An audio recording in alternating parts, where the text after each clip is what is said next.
Pemirsa, seorang oknum Bayangkari atau istri polisi bernama Wike Widiawati, 26 tahun, diamankan di Treskrim Polda Jambi karena melakukan tindak pidana penipuan.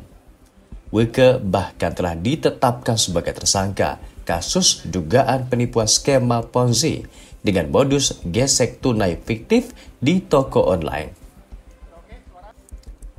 Berdasarkan hasil pemeriksaan, tersangka sudah menjalankan aksinya sejak bulan September 2024 hingga Januari 2025.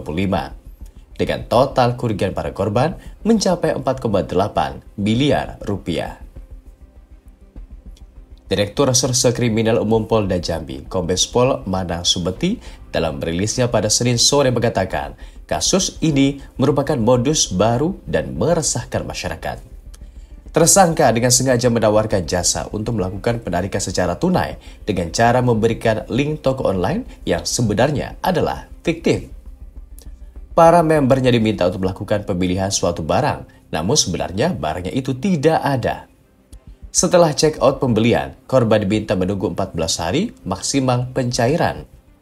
Pelaku kemudian mendapatkan uang pencairan dari aplikasi penjualan online dengan keuntungan 30 hingga 45% yang kemudian dibagikan kepada korban.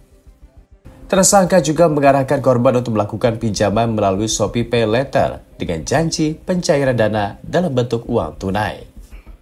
Dana tersebut diklaim tersangka akan digunakan sebagai dana talangan bagi pihak yang membutuhkan pencairan dana cepat di Shopee.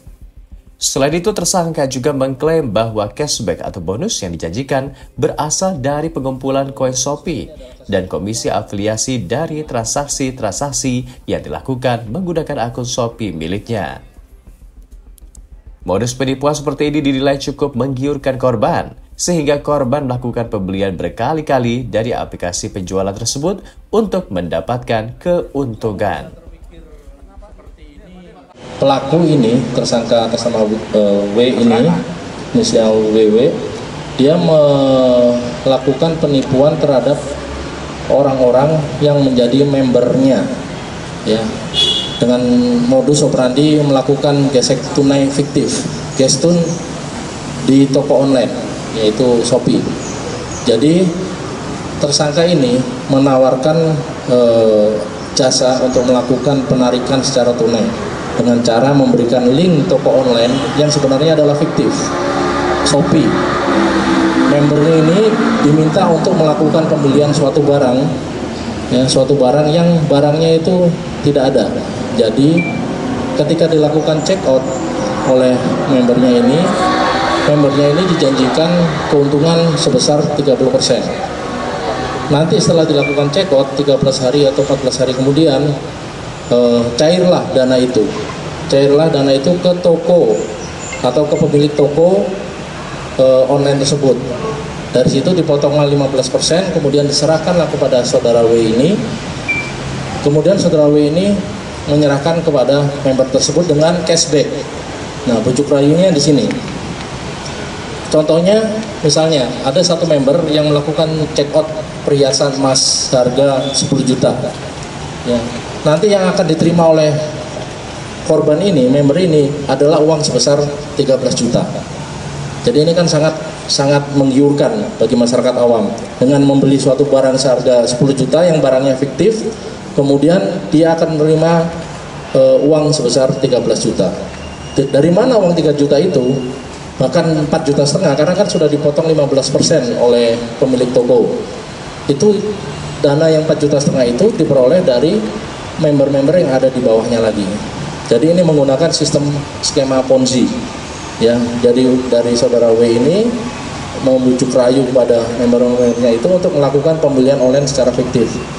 Barangnya tidak ada, yang diterima adalah uang tunai dengan cashback sebesar 30%. Ketika member itu percaya, kemudian member itu melakukan lagi check out 1 kali, 2 kali, 3 kali.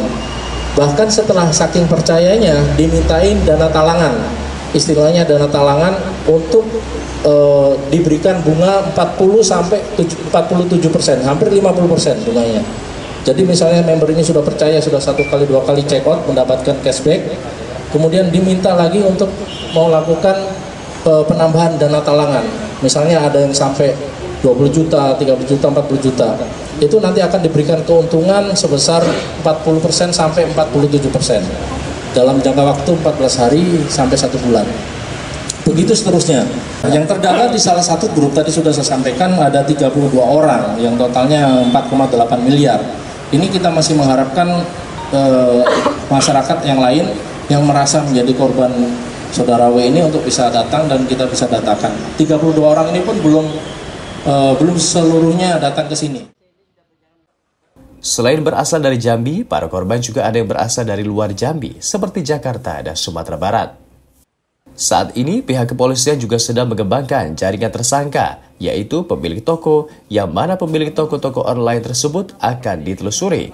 Karena toko online tersebut linknya hanya digunakan tidak lebih 5 kali transaksi.